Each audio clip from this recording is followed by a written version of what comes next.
MCAT 2017 Cram, Critical Analysis and Reasoning Skills, Flashcard Set 18.1, Primordial and Complex Jealousy. As you view the reading of the passage, you'll notice some highlighted snippets of text.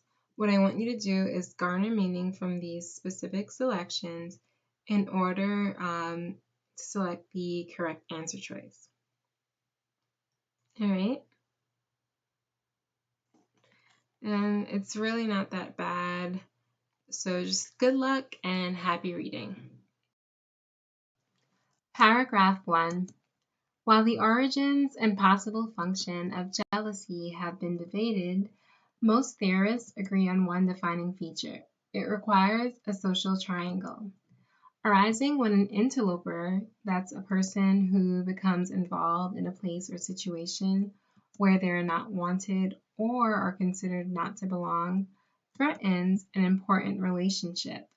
A common assumption has been that the elicitation meaning gathering of requirements data, of jealousy involves and perhaps requires complex cognitive abilities, including appraisals about the meaning of the rival threat to oneself, example given, self-esteem, and to one's relationship.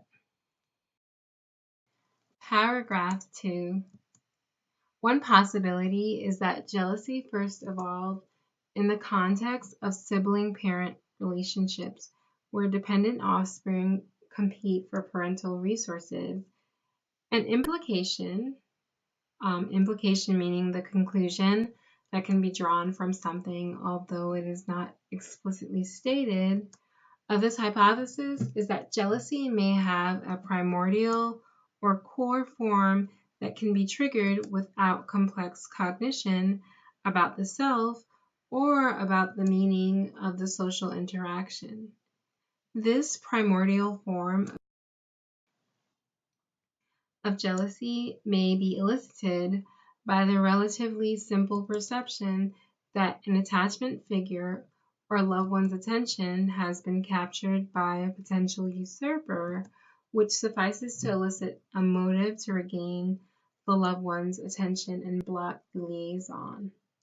Primordial jealousy may serve as the building block for jealousy elicited by more complex cognitive processes. For example, in adult human relationships, the experience of jealousy is greatly impacted by additional appraisals about the meaning of the interaction. Example given, does this mean my mate will leave me? Am I unlovable? In both primordial and complex cases of jealousy, there is a motivation to restore the relationship and remove the usurper. However, in the later case, interpretations of the situation play a large role in the elicitation and experience of the emotion.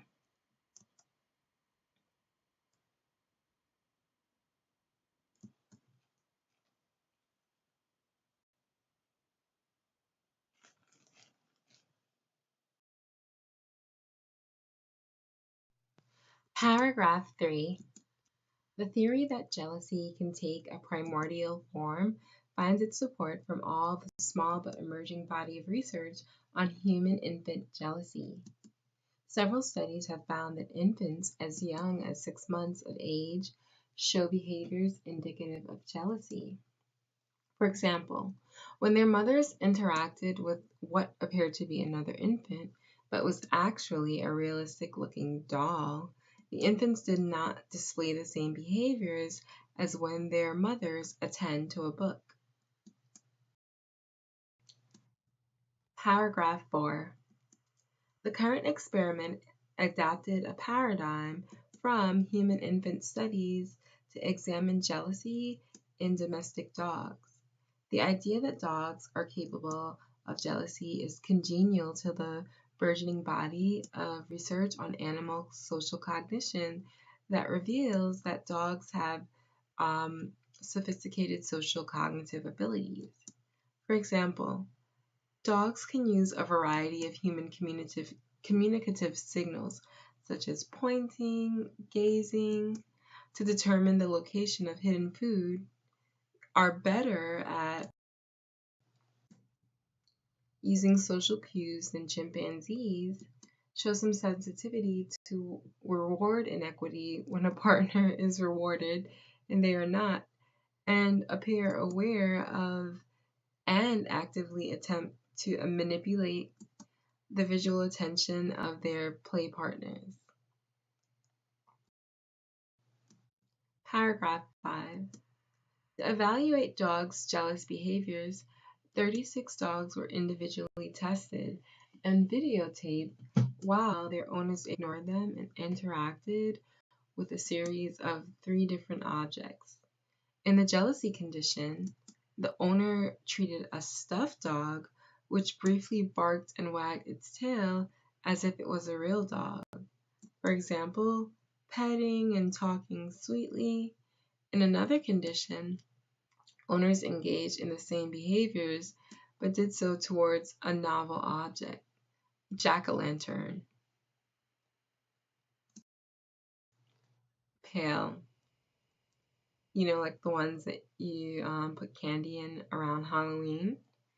This enabled us to test whether the elicitation of jealousy required that the owner show affection to inappropriate stimulus, what appeared to be a conspecific. This word means of animals or plants belonging to the same species, or whether affectionate behaviors directed to a non-social stimulus would be enough to arouse jealous behaviors. In the third condition, the owner read aloud a children's book, which had pop-up pages and played melodies. This condition allowed us to test whether dogs' behaviors in the other conditions were indicative of jealousy per se, arising over the loss of affection and attention towards an interloper, or more general negative affect meaning emotions, due to the loss of the owner's attention. As discussed earlier, the proposed function of jealousy is to break up a potentially threatening liaison and protect the primary relationship. This motivates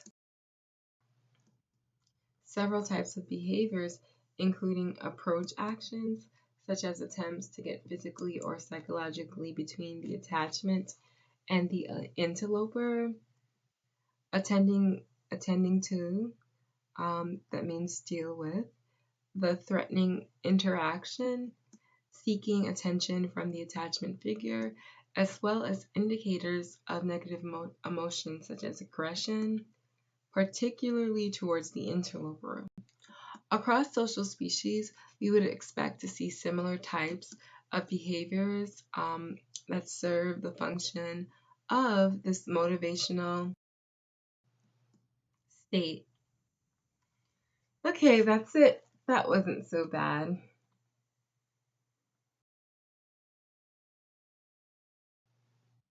In both cases of complex and primordial jealousy, A, there is a motivation to restore the relationship and remove the usurper. B, the cognitive process is different, but the resulting jealousy is the same. C, infants as young as 6 months of age show behaviors indicative of both. Or D, jealousy is triggered with complex cognition about the self. So definitely press pause if you need to, and I'll give you a moment to think. If you're having difficulty selecting the correct answer choice, open up a second window to view the reading of the passage and search for the text support to select the correct answer.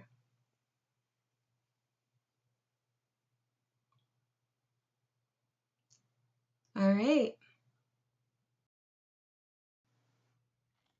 Okay, so for this Foundations of Comprehension question, you're being asked to recall specific parts of this passage, whether it be examples or counterexamples, and you have to understand their relevance in the context of the central theme of the entire passage. So let's first look at this answer choice. In paragraph 2, the author writes, quote, "In both primordial and complex cases of jealousy, there is a motivation to restore the relationship and remove the usurper." Okay, so yeah, this looks like it could be true because it kind of exactly states that. It's pretty easy. Let's continue though. The author says that complex jealousy, quote, interpretations of the situation play a large role in the elicitation and experience of the emotion. All right, so this implies that the experience differs from that of primordial jealousy. Yeah, so primordial is more instinctive. With complex, you gotta think like a whole narrative out in your head, okay? So this is looking wrong. And infants are mentioned in reference to primordial but not complex jealousy in paragraph 3. So this is wrong as well. And finally, paragraph 1 and 2 make it clear that complex cognition about the self is involved only in complex jealousy, hence, the term complex. So this is wrong. And it looks like answer choice A is the correct answer choice. There's a motivation to restore the relationship and remove the usurper. Based on the passage, the purpose of the third condition, in which the owner reads aloud a children's book in front of the dog, is A. Determine whether the dog experiences jealousy when the owner's attention is diverted. B. To test if the dog can experience complex jealousy. C. To detect if the dog is capable of experiencing jealousy of non-social objects. Or D. To distinguish between jealousy and generally negative behavior. Press pause if you need to, and I'll give you a moment to think. If you're having difficulty answering, again, open up a second window, view the reading of the passage, and search for the text support to select the correct answer choice.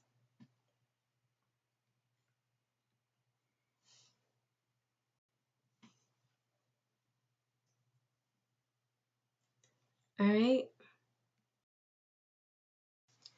In this Foundations of Comprehension question, you have to be able to recall specific parts of the passage, such as examples, and understand their relevance in the context of the central theme. Okay, so let's establish some evidence.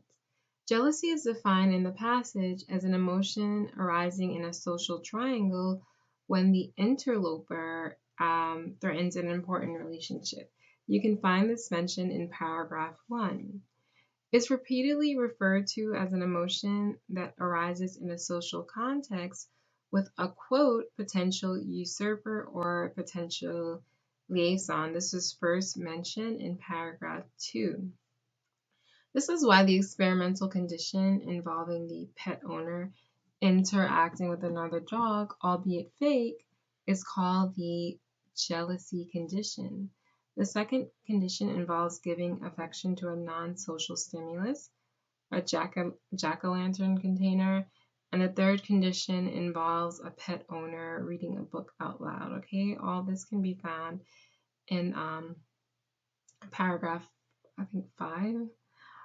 The author specifically distinguishes between jealousy, which must involve the perception of a usurper, and a general negative affect due to the loss of an owner's attention. This is all discussed in paragraph 5.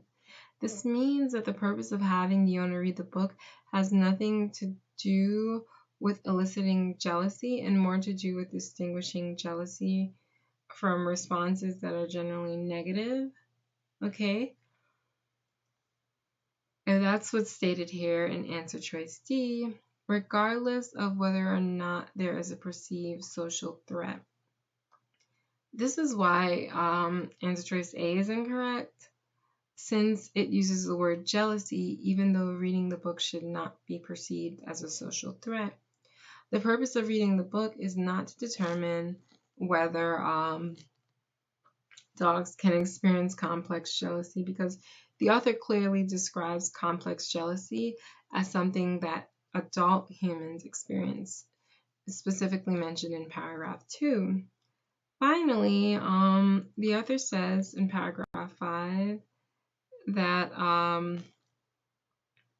the jack-o'-lantern, rather than the book, is used to determine whether jealousy can be elicited from a non-social stimulus. So answer choice C is wrong as well, and the correct answer is answer choice D, to distinguish between jealousy and generally negative behavior. All right,